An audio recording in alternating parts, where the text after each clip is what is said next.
Pizza, streaming live. It's about 8:30 now.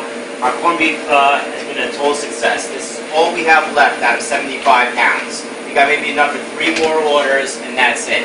This is our Killigan's batch, which is looking really fantastic. Got a great smell. I'm more excited. I think it actually has a little bit more flavor than our Guinness batch. To be honest with you, we got a little scared because we didn't even publicize today, and we wind up selling out at 70 pounds. So the fact that we didn't get it, we got an extra 70 pounds. I put on marinade. I picked out the 2-pound ones.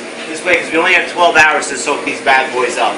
So the fact that they're 2 pounds, they should be able to soak up a lot quicker than the 12 pounds, okay?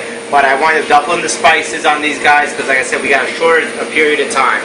So, like I said, come on down tomorrow. We're going to have plenty of corned beef, plenty of cabbage and potatoes. I have another case of Irish soda bread, but we're looking really good. Like I said, we got another 2.5 hours. Maybe I got 4 orders, if that, right now. But everything was a success, and thank you very much for following us. Like I said, you've been a great inspiration to me, I said. Fantastic. All right? Thank you for everything.